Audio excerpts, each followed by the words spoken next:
উদ্যোক্তা টাইটেল কিছু লেখি নাই, তবু বলতে চাই আজকে এক কী বলবো, আপাই বলো, যেহেতু আমাদের ভাষা, আমরা সবাইকে একই মাপি যে হ্যাঁ আন্টি খালা নানি দাদি চাচি এগুলো বলতে ভালো লাগে না। তো আজকে যে আসলো কাজ শিখতে, শিখতে না পরীক্ষা দিতে, তার কি বললো, সে শিশনে সে এসএসসি পরীক্ষা দিছে না, না এসএসসি পরীক্ষা দিছে, তার মানে তার বয়স এখন কত হবে হিসাব করেন। এত সুন্দর ফিনিশিং দিয়ে সে কাজ করেছে, খুশি কাজই করেছে সে।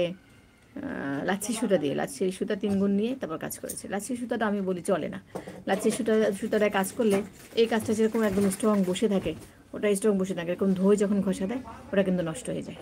সুতরাং আমি সবাইকে মানা করি লাচ্ছি সুতো দিয়ে কেউ কাজ করবেন না। অনেকে মনে করে এটা সস্তা, 10 টাকা 20 টাকার সুতা কিনলে একটা গলা করা যায়, 20 টাকার সুতা একটা গলা করলে দেখা যায় সে এটা 100 টাকা 150 টাকা বিক্রি করতে পারে, কিন্তু এটা কিন্তু সুন্দর না, কারণ এটা এই সুন্দরটা কাজে লাগে না, একটু চকচকা হয় দেখতে, কিন্তু কাজটা যখন ধোবেন বাচ্চা একটু টানা হেঁচড়া করবে ছিঁড়ে যাবে। তো এই জন্য আমি বলি লাচ্ছি সুতো দিয়ে কেউই কাজ করবে না, এত কষ্টের কাজ কেন লাচ্ছিতে ফেলতে যাবেন। নয় তার